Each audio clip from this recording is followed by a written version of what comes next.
Hi everyone, nubkeks here and welcome back to Nub Raids. Earlier in the week, not sure which particular days I'm publishing these videos on, I gave you a guide on a really cool budget unkillable team that could take down, stages 15 to 20 of the spider. It's by far the easiest and quickest way to farm those low stages of the spider. Where we're using enemy max HP damage to just nuke down the spider and blow him up before he can take a turn. Now, above stage 20 for 21 to 25, that strategy doesn't really work anymore. Why? Because the spider has protection from enemy max HP damage. It can only take 10% of its max HP in a single hit. So we're going to need a new strategy, and today I'm going to show you, I think it's a pretty well-known strategy, but I want to have a guide for this on the channel so the people that see it can find out. Yeah, we're going to have a nice budget strategy, no legendaries. In fact, we're going to be using three void rares, two of which are at level 50, and in fact, this one could be even lower, and then two epics. And there are alternatives to this as well. And basically, the concept of this team, we'll see it in a second, is, actually, let me run it through and you can see it in action, is that we have an AoE HP burner. In this case, Mordecai is the best option, but there are lots of alternatives, right? AoE HP burner is going to HP burn everything. Now, my speed tune is actually a little bit wonky, but you will see he's super quick. Mine is way too fast, but he will get the HP burn on the back spiderlings on time. He just burns everything. And then every time the spiders try to take a turn, the little spiderlings, the HP burn ticks and it starts wearing down the boss. Then on top of that, we have someone with an AoE freeze or an AoE stun that basically is there to stop the spiderlings killing our team. And also, quite conveniently, it makes the run faster because you don't have to have these animations where the spiderlings jump in and attack you. That slows your run down and you lose a few seconds every time. And then, yeah, we also have two cold hearts in here who they still contribute a decent chunk of damage, and they're also keeping the main spider's turn meter down so that he never gets to take a turn, because if he takes a turn, he will heal himself up. A Renegade is in, very simply to just reset the cooldowns, or knock off 2 turns of cooldown on the cold hearts so that they can get another heart seeker off, right? So let me show you the team and how I've prioritized their AI. Now, and also the gear and sort of stats that you're going to need. Now, Mordecai here is way over geared because I'm gearing him for Hydra as well, right? So he's got way too many stats. So his speed is way too high. You don't need anything like this speed at all. He's way, way, way too fast. One important thing is, if he is the fastest champion in your team, like mine is, then he does actually need quite a lot of speed because he needs to get his HP burn on everything. It's probably a better suggestion, a better solution will be to have your freezer or your stunner be going first, and then have Mordecai go after that so that he can actually get the burn on all the spiders, because the burn is actually the most important thing. And in fact, if the spiders kill off Renegade, that's actually a pretty good thing, right? Kill her off so that she stops attacking, because she does no damage and her animations waste time. Yeah, so that's one thing to watch out for. For accuracy, you want like 200 plus. 220 would be a good thing to aim for accuracy for stage 25. That's going to be more than enough. The accuracy requirements really don't scale up that much after stage 20 at all. And that's really all he needs. He just needs a decent, an okay amount of speed, like 200-ish speed and about 200-ish accuracy. He needs to have his ability booked up, and that's it. Heavenly Flame should be his first ability. Time's Undoing I actually have turned off because it decreases the turn meter of the spiderlings and fills our turn meter, and I don't want that. That actually slows down my run. We kill the spider by the spiderlings taking their turns, so he's just going to do his A1, which can actually decrease turn meter a little bit, so that's good against that main spider. The Cold Hearts are both set up the same way. Art of Pain is an AoE attack. We turn that off. We don't want to do any damage to the spiderlings, but they're in here for the Heart Seeker, which does a huge turn meter depletion and does a big chunk of enemy max HP. It is capped, but it's still good. So my level 50 Cold Heart, as you can see, actually does basically as much damage as a level 61 because this stuff is capped out. So if we look at the level 51, these are really only the stats you need. In fact, you can see her accuracy is a little bit low. Mordecai does have an accuracy aura, so she's actually totally fine with the slightly lower accuracy. It doesn't actually matter.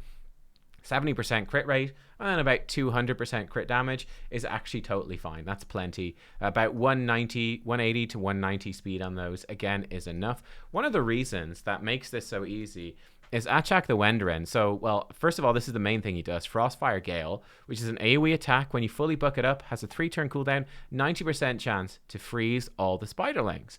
Okay? So you freeze them, it stops them attacking, keeps you alive, and stops their animations. And then he also gives you turn meter whenever someone under freeze gets a turn. So this is what makes this so budget, why he's the best budget option, is that you need to be quick enough for your Cold Hearts to get 2 Heart Seekers into the spider before he takes a turn. That will keep his turn down long enough for the HP burn to do its work. He makes this so easy. Funny enough, my run would actually be faster if we had lower speeds on our champions, or if I switched out Achak for someone else, because basically towards the end of the fight, the Cold Hearts are going to do a couple of A1 attacks, Renegade's going to do a couple of attacks, and those things actually just slow down the run. They're not contributing anything. So yeah, you can do some really advanced speed tuning to get your time down even faster. But let's be honest, like whatever, 40 seconds or so? That's plenty for most of us. We don't have the energy to burn through stuff that quickly. But if you are going to be like whaling out for like a CVC or something, you could even go in and speed tune this, lower your speeds, really tinker with it, and go in with like the minimum possible speeds so that you kill it as quick as possible. Renegade, she really doesn't need anything. Put her with like a pair of speed boots. So she's over 100 speed, so that she'll go before the spiderlings, and that's all she needs to do. She just needs to do a sacrificial ritual after the Cold Hearts have done their Heartseeker. That's all you need to do. That's all she's there for. She's got more gear than she needs, because I was using her for some Doom Tower stuff. I actually need to get her up to 60 for Doom Tower at some point so she can take a hit. But yeah, we go into it again, and you can see exactly how it works. Very simple, very easy. You can get away with like a level 30 Renegade, like a 3-star unascended Renegade with a pair of speed boots, and you're good, right? She doesn't need books, she doesn't need ascensions, she doesn't need other piece of gear, nothing. You don't need any of that, which is kind of crazy. But yeah, you can see it's just these HP burns doing their work. These freezes, these spiderlings they can't even take a turn. And yeah, it really is that simple. It really is that simple. So this is where even sometimes the 90% freeze chance on Achak isn't necessarily the worst thing. Because, if you have a level 30 Renegade, she get one shot by one of these spiders, and you're happy. You're good. Great, she got one shot. Fantastic. Now she's not going to take a turn and slow us down. There we go, 40 seconds. See, my best time was probably getting lucky and Achak missing a couple of freezes from random chance to 3% chance to miss a freeze. Renegade dying. And yeah, we get less turn meter, take less turns, we win. It's pretty cool though. It's pretty cool. And I think that's basically all we really need to cover with this one. It's quite simple. Now, alternative champions to put in. You do want a champion with AoE stun or freeze. That's like 100% chance.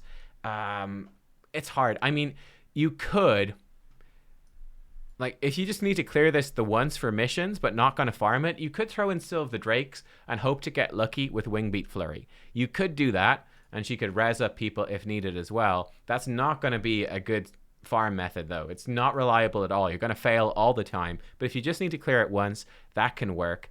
Other than that, like, these AoE stun champions are actually quite rare, which is why he is so good. You might have a legendary that does it, AoE stun or AoE freeze, and you could put those in instead, right? If you're very lucky and you've got them, that can work. One of the more common ones people may have is, where is he? Is he in my vault? I think he might be in the vault. Yeah, he's in the vault. Astralon. He was a fusion champion last year. Actually, this time last year, Valentine's last year. He has an AoE stun. It's on a 4-turn cooldown, but that's fine. There's a 100% chance to stun. Just make sure that he doesn't hit too hard and kill the spiderlings. You don't want the spiderlings to die, and then you've got the big respawn animations, and that's just a waste of time. Yeah, so that's a decent option. Again, for AoE HP burn, before I got Mordecai, who is the best option, I used Akoth, and Akoth is actually great as well. You get Akoth guaranteed from Doom Tower. He's the second epic from Doom Tower normal. Pyroclasm does the job. AoE HP burn. It's 100% chance with all the little spiderlings out there, and that's it. You just have him prioritize Pyroclasm as his #1 priority. He does it, and you're good. Nice thing he does, he can also put out Fears as well on the spiderlings, which is an extra layer to help them miss their turn. You miss the animation, and it makes you run a bit faster. And that's it. It's that simple. It is that simple. You don't need any special gear sets. You don't need anything else. Just need to have enough accuracy. The spiders never really hit you anyway. and the HP burn does all the work for you. So there you go. Yeah, good luck. If you guys have any cool variations on this, and like if you've got like a nice speed tune that you've got set up to get it like under that 40-second mark consistently, let me know in the comments. I'd be curious to hear how you do it. And yeah, thank you for watching. I will see you next time. Bye bye.